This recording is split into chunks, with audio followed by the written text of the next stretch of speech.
Okay, welcome back everyone. Just a reminder that we're dealing with chapter 3. This is the second session. Also just a reminder that your primary source or resource of information is your textbook. So the purpose of these lectures is really just to highlight certain aspects, perhaps a different medium to help you understand it, and also just to give you some hopefully relevant examples from myself and my colleague. So just then moving on, we dealt with step 3 in the previous session.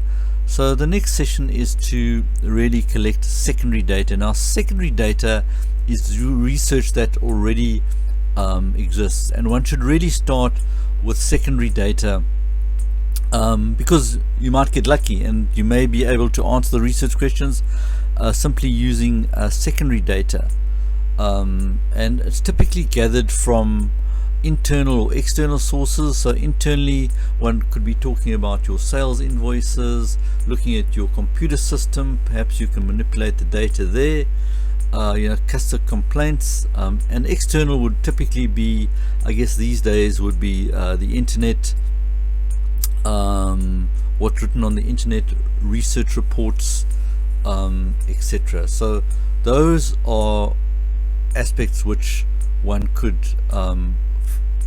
source to collect secondary data. Obviously the disadvantage of secondary data, and we'll deal with it in due course, is that it's not really prepared for your research problem, and also that you wouldn't have control of how the data would be collected. So there may be certain reservations about the conclusions that are drawn, but nevertheless, as I said, what is good about it is that it's cheap, and so maybe it'll help you out and save you a bit of money, which is always important for a business. The second step is to collect primary data. That's clearly if your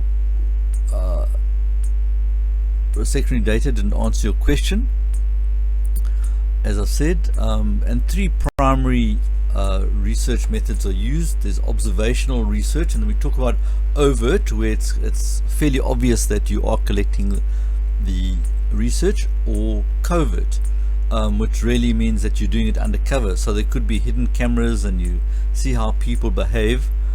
The question is, of course, I mean, we discussed earlier on, certainly with some of you, the issues relating to ethics, and one of the principles relating to ethical marketing research is informed consent. So what that means, for those of you from BEC 321, is that if you're going to participate in research as a respondent, then you need to give an informed consent. You need to understand what's going on and give your consent. And the question is obviously, I mean, as someone who's being observed covertly, how do you give that consent? Can you give it afterwards? So it's an interesting debate.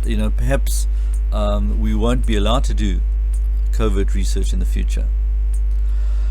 Looking at experimental research, I've got a colleague who does a type of marketing research. So what he does is that he puts diodes on people's heads and tracks their eyes in order to enable him to establish where, when looking at an advert, a respondent focuses. And interestingly, one of his findings is that gender influences how we look at adverts. So that might imply, as a market researcher, that if one's targeting different genders, that one should have different types of adverts. Survey research is probably the most common. One can do it by telephone, one can do it via mail, one can obviously go and sit with somebody and do a personal interview, or do it online. I would argue that today doing it by mail is almost redundant. It's a bit like dinosaurish. It's sort of past like the dinosaur, because I think very few people are going to actually respond to letters which have sent to them. And one could possibly argue the same about online. If somebody was sent a link and saying, please fill in this questionnaire, and it's unlikely that people would ordinarily respond unless there's some kind of hook. That there's some, if a colleague of mine sent me a link and asked me to fill in a questionnaire, I probably would respond to that. And the way I overcame that when I was doing marketing research is that I'd combine that with telephone calls. So I'd get somebody to phone up the person and say, look, please, won't you help me out? Please, will you fill in this questionnaire? I'll send you the email. And that seemed to work. The next step is obviously design the questionnaire, and it's not as simple as one thinks. It's not a case of one can't just take an existing questionnaire and just copy it and use it, if one disregards the plagiarism issue, of course. The type of questions need to resonate with your target market. They need to understand them. They need to appreciate the subtleties. A simple example would be if you had a questionnaire done in the United States, they might talk about automobiles, whereas in South Africa we talk about cars. So one would have to make sure that one distinguished between those two in your questionnaire. We do deal with this in chapter 9, so we won't spend too much time on it now. Next thing is obviously to collect the data, and one has to design some sort of sample plan.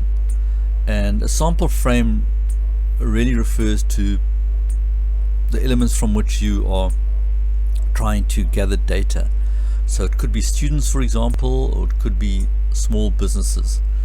And the reason one does that is to try and draw inferences about the population from the sample. So selecting an appropriate sample frame is an important element of research. Talking about sampling terminology, I'll discuss the population, which is different from a census. A census is really where you contact the total group of people. And one needs to distinguish between a probability sample and a non-probability sample. A probability sample is where every member has an equal chance of being selected, and a non-probability sample is where one really selects in an arbitrary way. So for example, convenience sampling. Typically that's what we do at the university. So we just find people who are convenient to us. So we'll walk down go into a lecture theatre and ask people to fill in the questionnaire. Another example of that is snowball sampling. I've got a colleague who does a lot of research into family businesses, and there is obviously no database of family businesses. So what she does is that she'll contact a family business and say, won't you fill in this questionnaire, and then say, when they're finished, and say, look, is there somebody else that you can recommend or refer me to that might also be able to assist me? So that would be snowball sampling. Okay, so once you've decided on the sample, you need to conduct the fieldwork, and this is really where the actual methodology, which you've planned and considered and probably got approved by your client if you're an external service provider, is put into practice. And clearly this will be the most expensive aspect of the research process, because you'll be going out, people will be in field, people have to be paid, etc.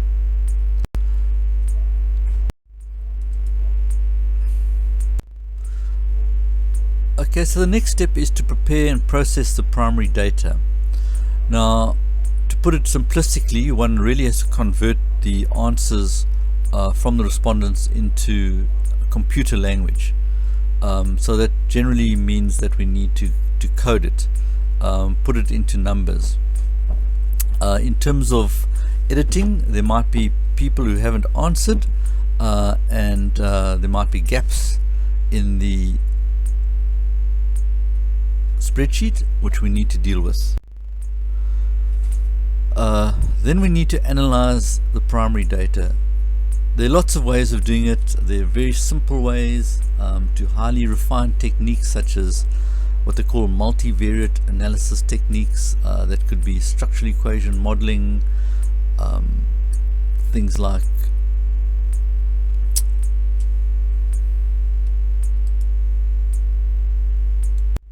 hierarchical regression, and we'll deal with all of those. Okay, then lastly we need to interpret the results and compile the research report.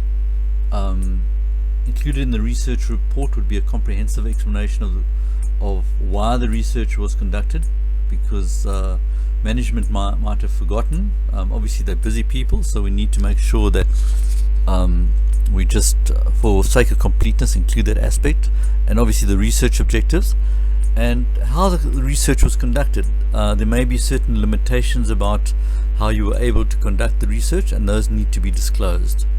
Then one obviously makes the conclusions and recommendations, and these should also be included in your research report. It might give the management some ideas of what you think needs to be done.